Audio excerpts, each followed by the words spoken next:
Good afternoon. The Russian military has begun a brutal assault on the people of Ukraine. Without provocation, without justification, without necessity, this is a premeditated attack. Vladimir Putin has been planning this for months, as we've been saying all along. He moved more than 175,000 troops, military equipment, and positions along the Ukrainian border. He moved blood supplies into position and built a field hospital, which tells you all you need to know about his intentions all along. He rejected every good faith effort the United States and our allies and partners made to address our mutual security concerns through dialogue to avoid needless conflict and avert human suffering. For weeks, we have been warning that this would happen. And now it's unfolding largely as we predicted.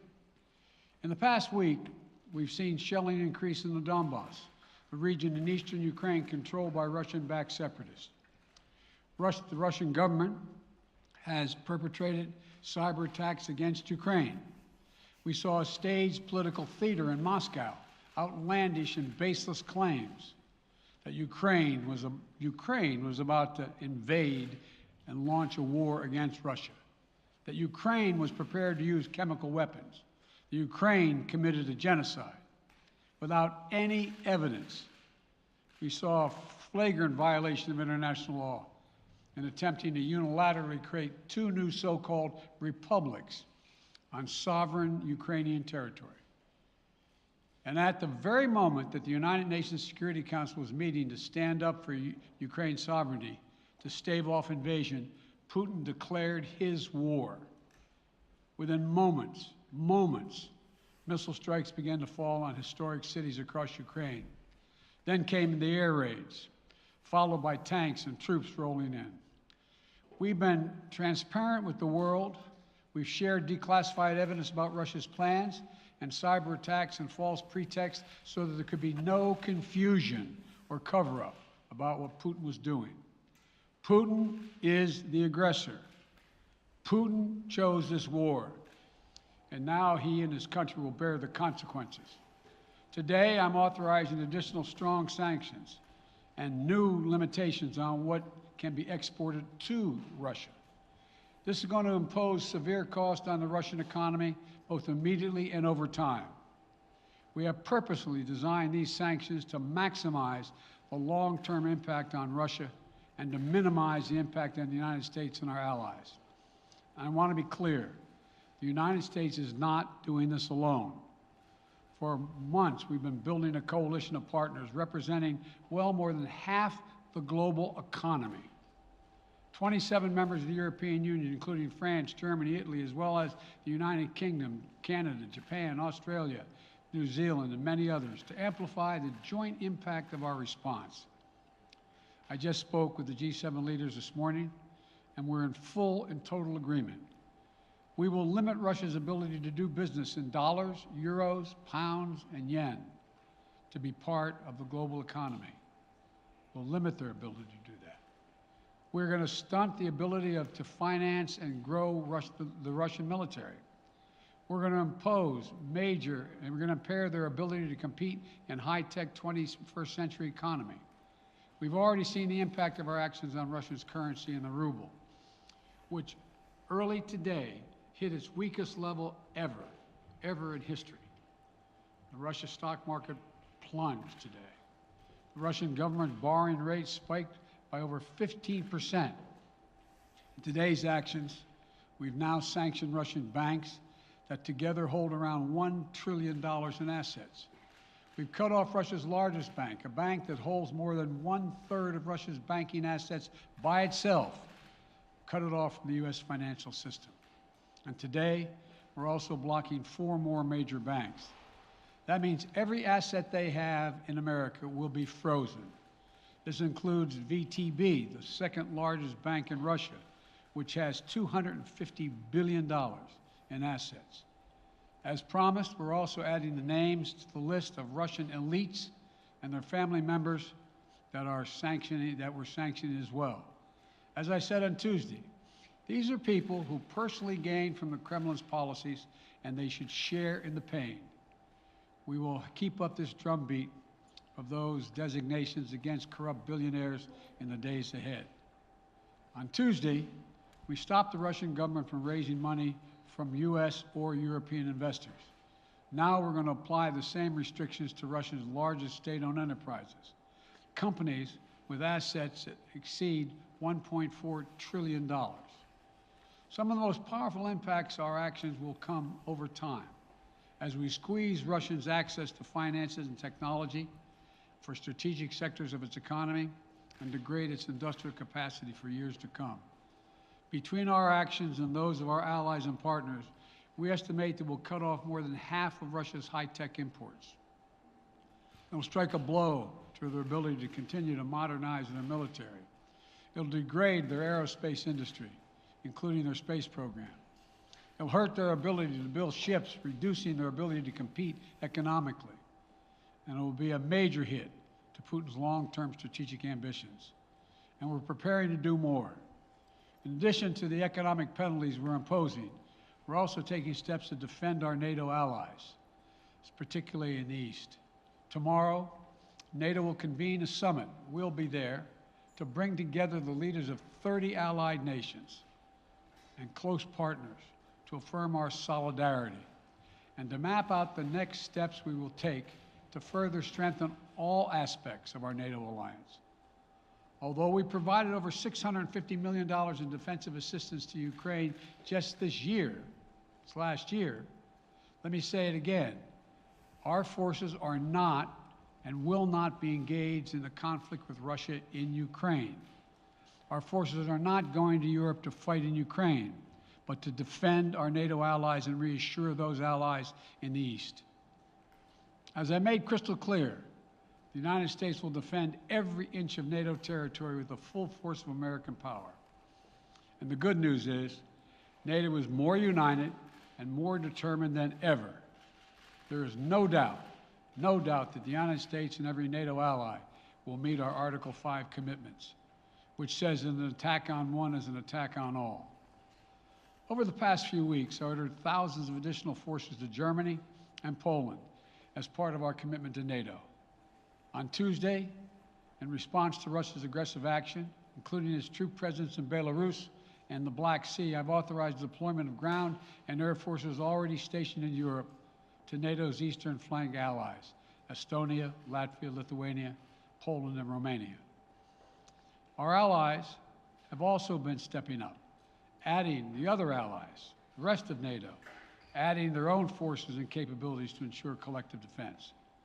And today, within hours of Russia's unleashing its assault, NATO came together and authorized and activated an activation of response plans. This will enable NATO's high readiness forces to deploy and when and where they are needed to protect our NATO allies on the eastern boundaries of Europe. And now I'm authorizing additional U.S. force capabilities to deploy to Germany as part of NATO's response, including some of the U.S.-based forces that the Department of Defense placed on standby weeks ago. I've also spoken with Defense Secretary Austin and Chairman of the Joint Chiefs, General Milley, about preparations for additional moves should they become necessary to protect our NATO allies and support the greatest military alliance in the history of the world, NATO. As we respond, my administration is using the tools, every tool at its disposal, to protect American families and businesses from rising prices at the gas pump. You know, we're taking active steps to bring down the cost, and American oil and gas companies should not exploit this moment to hike their prices to raise profits. You know, in our sanctions package, we specifically designed to allow energy payments to continue. We are closely monitoring energy supplies for any disruption. We've been coordinating with major oil producing and consuming countries toward our common interest to secure global energy supplies. We are actively working with countries around the world to elevate collective release from the strategic petroleum reserves of major energy-consuming countries. And the United States will release additional barrels of oil as conditions warrant. I know this is hard and that Americans are already hurting. I will do everything in my power to limit the pain the American people are feeling at the gas pump. This is critical to me. But this aggression cannot go unanswered. If it did, the consequences for America would be much worse. America stands up to bullies. We stand up for freedom. This is who we are. Let me also repeat the warning I made last week. If Russia pursues cyber attacks against our companies, our critical infrastructure, we are prepared to respond. For months, we've been working closely with the private sector to harden our cyber defenses, sharpen our ability to respond to Russian cyber attacks as well. I spoke last night to President Zelensky of Ukraine, and I assured him that the United States, together with our allies and partners in Europe, will support the Ukrainian people as they defend their country. We'll provide humanitarian relief to ease their suffering. And in the early days of this conflict, Russia propaganda outlets will keep trying to hide the truth and claim success for its military operation against a made-up threat. But history has shown, time and again, how swift gains in territory eventually give way to grinding occupations, acts of mass civil disobedience, and strategic dead ends. The next few weeks and months will be hard on the people of Ukraine. Putin has unleashed a great pain on them, but the Ukrainian people have known 30 years of independence, and they have repeatedly shown that they will not tolerate anyone who tries to take their country backwards. This is a dangerous moment for all of Europe, for the freedom around the world. Putin has committed an assault on the very principles that uphold the global peace. But now, the entire world sees clearly what Putin and his Kremlin allies are really all about. This was never about a genuine security concerns on their part. It was always about naked aggression, about Putin's desire for empire by any means necessary, by bullying Russia's neighbors through coercion and corruption, by changing borders by force, and ultimately by choosing a war without a cause. Putin's actions betray his sinister vision for the future of our world, one where nations take what they want by force. But it is a vision that the United States and freedom-loving nations everywhere will oppose with every tool of our considerable power. The United States and our allies and partners will emerge from this stronger, more united, more determined, and more purposeful. And Putin's aggression against Ukraine will end up costing Russia dearly, economically and strategically. We will make sure of that. Putin will be a pariah on the international stage. Any nation that countenances Russia's naked aggression against Ukraine will be stained by association. When the history of this era is written, Putin's choice to make a totally unjustifiable war on Ukraine will have left Russia weaker and the rest of the world stronger. Liberty, democracy, human dignity, these are the forces far more powerful than fear and oppression. They cannot be extinguished by tyrants like Putin and his armies. They cannot be erased by from people's hearts and hopes by any amount of violence and intimidation. They endure. In the contest between democracy and autocracy, between sovereignty and subjugation, make no mistake, freedom will prevail. God bless the people of a free and democratic Ukraine, and may God protect our troops. Mr. President. Associated Press, Zeke. So do you have any plans to speak with President Putin at this point? And what interactions have you had with the Russian government? I heard the first part. Do I have any plans to speak with Putin at this point, and what? What communications have you had with the Kremlin as far as military operations in Ukraine and making sure this does not spiral into a larger conflict?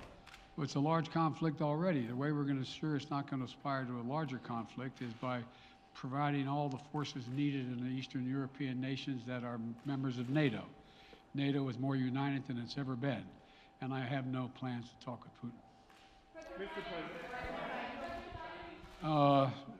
Wall Street Journal, Tarina.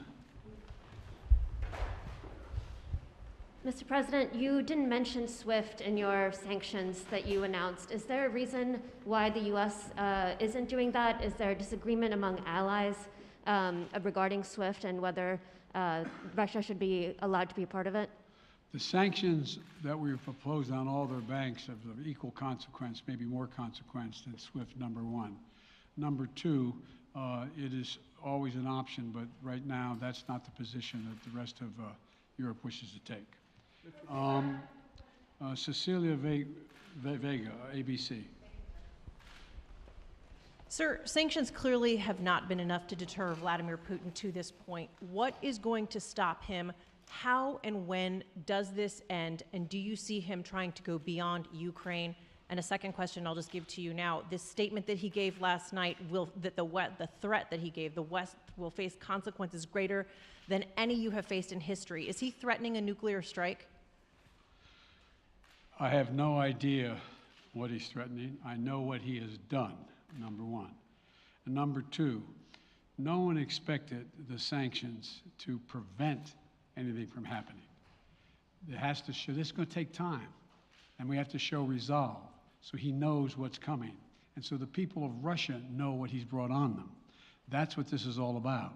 This is going to take time. It's not going to occur. He's going to say, oh my God, these sanctions are coming, I'm going to stand down. He's going to test the resolve of the West to see if we stay together, and we will. We will, and it will impose significant costs on him. Will he go beyond Ukraine, sir? Do you see him going? Yes. Thank you. All right, two topics, just really quick.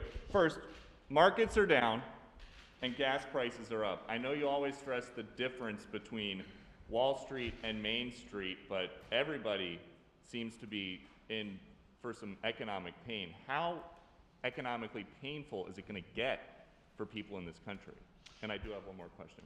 First of all, there's no doubt that when a major nuclear power attacks and invades another country, that the world is going to respond, and markets can respond all over the world. So there's no doubt about that, number one. Number two, the notion that this is going to last for a long time is highly unlikely as long as we continue to stay resolved in imposing the sanctions we're going to impose on Russia, period. What's the next question? I'm sorry. The next question is, did you underestimate Putin, and would you still describe him the way that you did in the summer as a worthy adversary? At the time, he was, I made it clear, as an adversary, and I said he was worthy. I didn't underestimate him. And I've read most of everything he's written. Did you read I shouldn't, I'm not a wise guy. You heard the speech he made, almost an hour's worth of speech is why he was going into Ukraine. He has much larger ambitions in Ukraine. He wants to, in fact, reestablish the former Soviet Union. That's what this is about. And I think that his ambitions are completely contrary to the place where the rest of the world has arrived. And with his ambitions, you're confident that these devastating sanctions are going to be as devastating as Russian missiles and bullets and tanks? Yes, Russian bullets, missiles, and tanks in Ukraine. Yes, I am. Thank you, President Biden. If sanctions cannot stop President Putin, what penalty can? I didn't say sanctions couldn't stop him. But you've been talking about the threat of these sanctions for several weeks now. Yes, but the threat of the sanctions and imposing the sanctions and seeing the effect of the sanctions are two different things. They're two different things. And we're now he's going to begin to see the effect of the sanctions. And what will that do? How will that change his mindset here, given he's Because it attacking will so Ukraine as we weaken his speak? country that he'll have to make a very, very difficult choices of whether to continue to move toward being a second-rate power or, in fact, respond. You said in recent weeks that big nations cannot bluff when it comes to something like this. You recently said that the idea of personally sanctioning President Putin was on the table. Is that a step that you're prepared to take? And if It's not a bluff, it's on the table. sanctioning President Putin? Yes. Why not sanction him today, sir? Mr. President? Why not sanction him today, sir? Mr. President, if I can, you detailed some severe and swift new sanctions today and said the impact it will have over time. But given the full-scale invasion, given that you're not pursuing disconnecting Russia from what's called SWIFT, the international banking system, or other sanctions at your disposal, respectfully, sir, what more are you waiting for? Specifically, with the sanctions we've imposed exceed SWIFT. The sanctions we imposed exceed anything that's ever been done. The sanctions we imposed have generated 2/3 of the world joining us. They are profound sanctions. Let's have a conversation in another month or so to see if they're working. Yes. Can I ask you about Zelensky? Sir, you spoke to Vladimir Zelensky yesterday, sir? You spoke to Vladimir What's the risk that we are watching the beginning of another Cold War, and is there now a complete rupture in U.S. and Russian relations? There is a complete rupture right now in U.S.-Russian relations if they continue on this path that they're on. And in terms of a Cold War, that depends. You have the vast majority of the rest of the world in total opposition to what he's doing, from Asia to South America to Europe to around the world. And so it's going to be a cold day for Russia. The idea, you don't see a whole lot of people coming to his defense. And are you, if I could follow up, sir, are you urging China to help isolate Russia? Are you urging China to help isolate Russia? I'm not prepared to comment on that at the moment.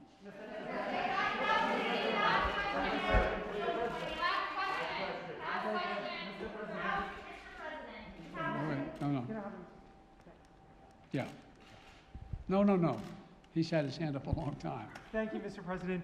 How concerned are you that Putin wants to go beyond Ukraine into other countries, and the U.S. will have to get involved if he moves into NATO countries? Well, if he did move into NATO countries, he will be involved. We will be involved. The only thing that I'm convinced of is if we don't stop now, he'll be emboldened. If we don't move against him now with these significant sanctions, he will be emboldened. And Look, you know, well, anyway. Can you talk anything more about your conversation? Mr. President.